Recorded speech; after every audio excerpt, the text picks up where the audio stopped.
Okay, it's time for a comic book slash graphic novel update. Note how I didn't title this video a Buffy comic book update because none of this stuff is Buffy.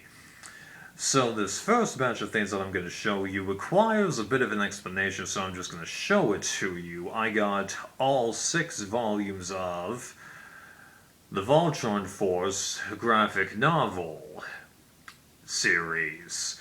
So I bet that this surprises a few of you who, even though you might know your Voltron comics, will be like, yeah, but I've never even heard of these things. Well, I actually only discovered that this was a thing quite by accident, because Wikipedia has no mention of it, and even the Voltron wiki, you kinda gotta really peer into it in order to find it. Like, the only reason I think I was able to find it was because I clicked on a, page that was like list of Voltron comics, and while I was familiar with most of the listings, Voltron Devil's Due, Voltron Legendary Defender Volume 1, 2, 3, and other titles, this was something that I wasn't familiar with, so I did some investigating and was eventually able to track them down, because you can't find these online anywhere minus like screen caps of the cover pages. Now you can go to Amazon and find all of these for reasonable prices, but you gotta do it through different sellers, and there's certain ones that are harder to get than others. Fortunately, I was able to find a site that sells a lot of Voltron stuff, and I was able to get those as a lot for a pretty decent price. Unfortunately, I don't recall that I bookmarked the site, so I'm going to have to check my computer's history to see if it's still there.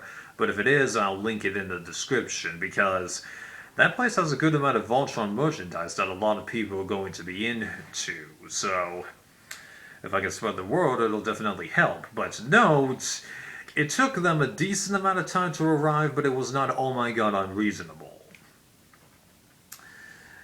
Now, this next batch of graphic novels was something that I'm actually rather surprised that I developed an interest in getting, because the TV show that was inspired by these graphic novels hasn't actually wrapped up yet, and these graphic novels are totally different than the show. You'll understand why the moment I show you it, but it's just one of those things where all of a sudden I got an interest in viewing it, and since I came to realize that the TV show is going to be a different enough beast that I don't think that these are going to spoil a lot of things, especially since I bet I've seen the majority of what the TV show does that was exactly like these graphic novels, because the TV show is getting ready to start its 11th season, and I've only seen the first 3. So I got lucky in that I was able to find an eBay auction containing the first 3 of these for actually about the retail price of one of them. The last one I did have to pay retail price, but there's like no place to get the last one without it being retail, so you do with what you gotta do. I got all 4 compendiums of Walking Dead, and yes, I got them all. One tiny drawback to these, though, is that it does seem to contain every single comic, but it doesn't appear to contain a cover gallery or a good indicator of when the comics stop, because it seems like what happened, based on what little perusing I've done of these 4 compendiums, is that they took either the trade paperbacks or the omnibuses, aka the smaller condensing volumes of the comic books, and then put them into there. Because, let's just use this one as an example. Chapter 25, No Turning Back. So if you go onto Wikipedia and look up how they're divided, you'll be able to figure it out from there. So individual volumes don't have a beginning and end, but whatever smaller collections that these comprise of, they do have a beginning and end. But I don't think that you have the author's fonts in there, so I'm going to go to the site that has all the free comic books that I'm trying to collect from there. In fact, that's where I got most of the Voltron comics from, and then copy all the covers and those authors' afterthoughts, because I think that that'll be a nice thing to have, especially since, like with George R.R. Martin, the author of these comic books is heavily involved with the TV show, but given how the comic books were able to wrap up before the TV show, even though the TV show became a totally different beast, because I know for a fact that the main character that we follow in the last issue of this is dead on the TV show. So, right. But yeah, I'm looking forward to reading those and then eventually doing a bit of a comparison. I think when I originally start getting back into the TV show, it'll be hard for me to differentiate them from the comics, but as it becomes its own thing, it should become a lot easier.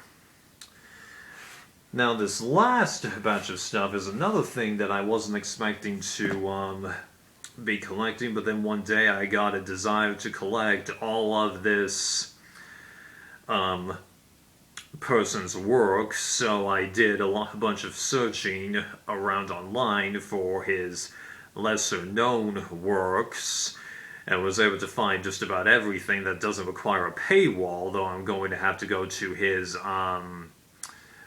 well, not his website, but his museum's website, and then do a paywall there to see if there's anything behind that that is interesting. And then I decided to get all of his comic strips besides his main one, and I had to do a little bit of hunting to get them all in black and white, but eventually I was able to get all of Charles Schulz's Non-Peanuts works. But it wasn't exactly easy, because the main version of this that you can find out there these days actually isn't like this, where it's black and white and each page has one strip as it was originally published. Now, the main way that you get it is actually a book that is like this size, but it's done like this. It opens like a calendar. Obviously, this book doesn't open like a calendar, but you need a representation of that in my hand, and all the strips are in color like they are all on the back of this. None of the strips here are in color, and I also have no clue if they have the author's notes by the other person that was involved with this strip. So finding this, it can be rather tricky, especially if you want to pay a cheap for it. I actually had to buy this twice because the first time they sent it to the wrong address, despite the fact that my account with the website had the correct address on there, but somehow they screwed that up.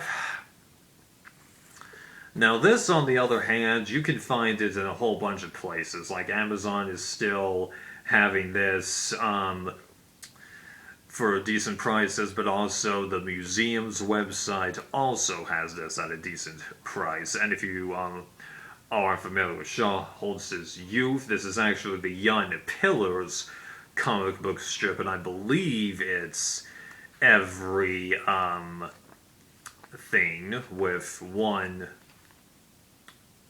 thing per page as it was originally published. Don't think I'm going to totally get everything that's in this, given how it seems to be made for a more mature audience, but hoping I enjoy it. Now, this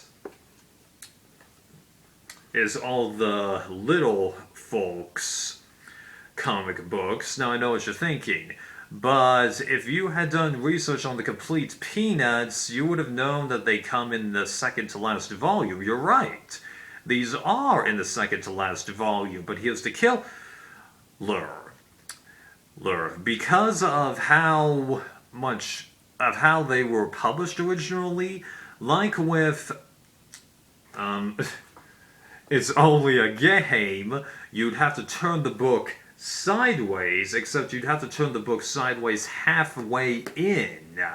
So that wasn't really appealing to me. Plus, after reading 49 years and 3 months, worth of Peanuts, then I have to start reading something that he wrote before he even wrote Peanuts. So that wasn't something I was looking forward to doing, and I didn't know this at the time, but if you buy this, and you do have to pay a pretty penny for it, because the museum's website is pretty much the only way to get this, but if you do,